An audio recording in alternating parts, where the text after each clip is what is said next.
Hello guys, pag-usapan lang natin ang breaking news. May pasabog nga naman kasi at exclusive na pinag-uusapan ngayon. Catherine Bernardo at Mayor Mark Alcala unconfirmed pa rin ang relasyon nila sa isa't isa.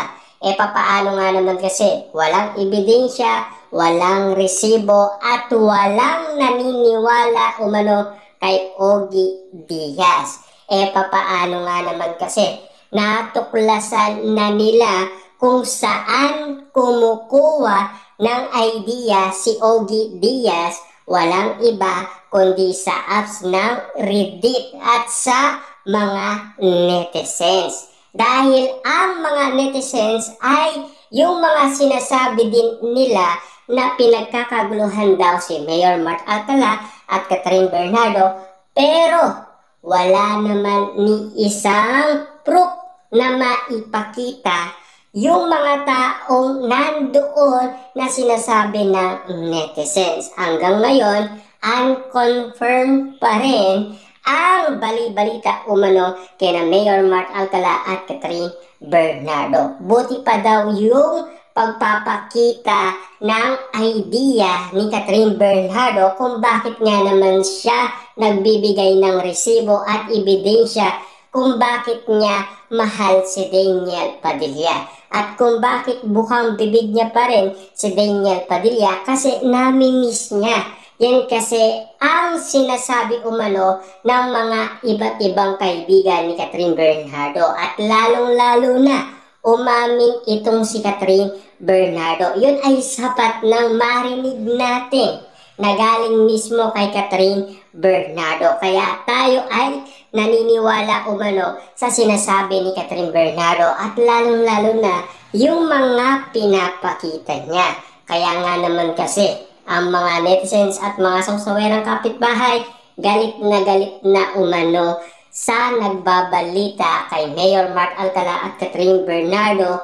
Nagpapakalat sila ng issue pero wala naman resibo at ebidensya. Buti pa daw yung kina Daniel Padilla at Catherine Bernardo meron ebidensyang maipapakita ang iba't ibang mga netizens. Kasi maniniwala sila sa kanilang prediction.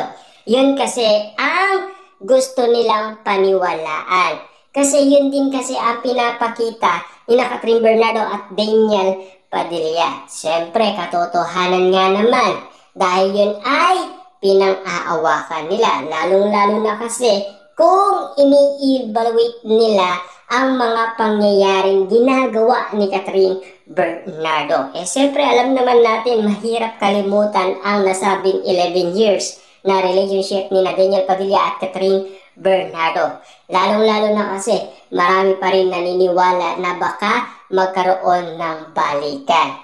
Lalong-lalo na kasi sa lahat ng mga issue at intriga na pinag-uusapan ngayon na baka daw si Mayor Mark Alcala at Catherine Bernardo ay ayaw lang nilang magsalita.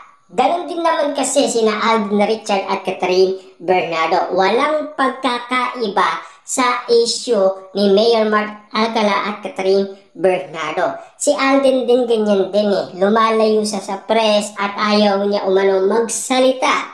At lalong-lalo na mas nag-level up na ang kanilang relationship, di ba? Pero bakit nagkaganon? Di ba? Bookingan ba ang bawat ginagawa ni Catherine Bernardo? Mas gusto pa ni Catherine Bernardo umamin sa kanyang katotohanan na nararamdaman or sa loobin ng kanyang damdamin na iisang tao lang talaga ang kanyang minamahal. Lalo-lalo na kasi may bali-balita naman na talagang marami umanong naliligaw kay Catherine Bernardo. Pero ayon sa bali-balita, pinagbibigyan naman daw niya. Kaso nga lang daw, mas madalas daw niyang pagbigyan si Mayor Mark Alcala.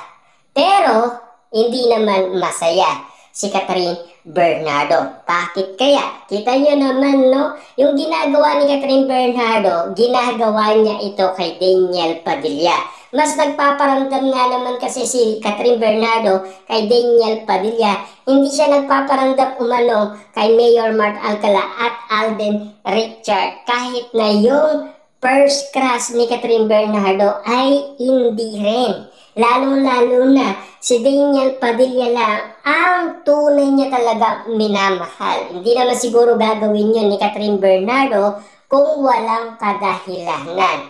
Lalong-lalo na may kasamang luha ng pagmamahal. Ika nga kasi ni Christy Fermin. Dahil sa pag-amin nga naman kasi ni Catherine Bernardo, kahit malungkot man pero nakakakilig nga naman at kasi nakakawaw naman kasi ang balitang pag-amin ni Catherine Bernardo. Pero hindi niya inamin yung relationship nila ni Mayor Mark Alcala kung meron man. Kaya ang sinasabi ng karamihan, unconfirmed pa rin. Kasi wala namang resibo at wala namang ebidensya. Hanggang ngayon kasi fake news pa rin. Hanggang ngayon kasi binabantayan pa rin ng balita. E papaano nga naman kasi spotted lagi sa BGC. 2 beses na daw si Catherine Bernardo kasama niya si Mayor Mark Alcala. Pero hanggang ngayon, wala pang maipakitang resibo. E papaano nga naman kasi? Ang bawat sitwasyon na pinag-uusapan, ang gusto kasi ng mga tao to see, to believe. Yan kasi ang kagustuhan nila. Kung intriga lang, marami nang nangyari.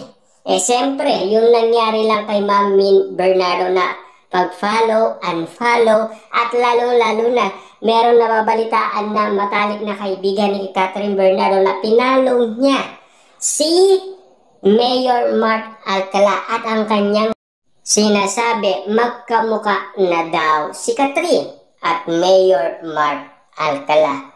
Pero hanggang ngayon kasi inala lang, hanggang ngayon kasi issue pa rin, intriga pa rin. Hanggang ngayon kasi wala pa talagang makakapagsasabi na meron talagang katotohanan. Buti pa daw talaga yung kay Daniel Padilla, mas katotohanan daw.